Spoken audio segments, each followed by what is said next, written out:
दीपावली से एक दिन पहले छोटी दीपावली मनाई जाती है।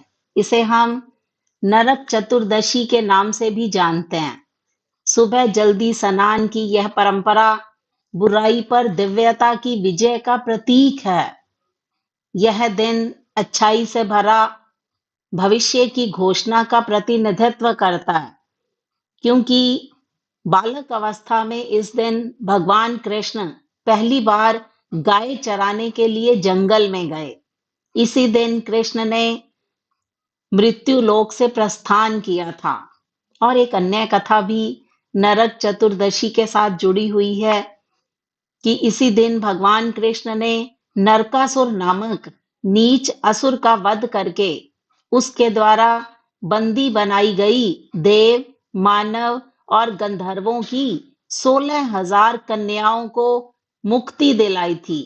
और ये भी माना जाता है कि देवताओं की माता अदिति के कीमती झुमके भी उन्होंने वापस दिलवाए थे, क्योंकि ये परंपरा मानी जाती है कि इस खुशी में लोगों ने घी के दिए जलाए।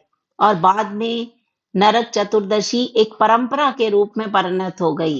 ऐतिहासिक रूप से तो ये वो दिन है जब कृष्ण ने नरकासुर का वध किया था।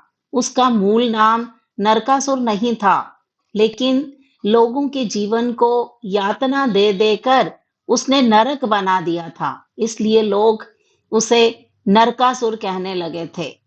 और जब कृष्ण ने इस यातना देने का अंत कर दिया, तो लोगों ने अपने घर में दिए जलाकर उत्सव मनाया।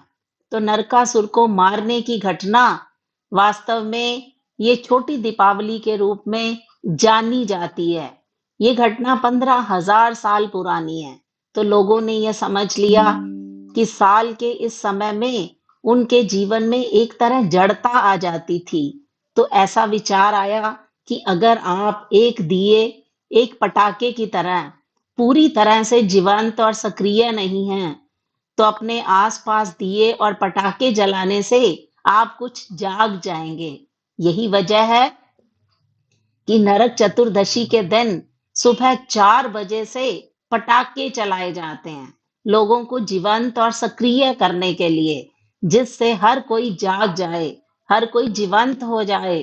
तो ये परंपरा लोगों को जीवंत बनाने के लिए ऐतिहासिक धरोहर के रूप में मनाई जाती है।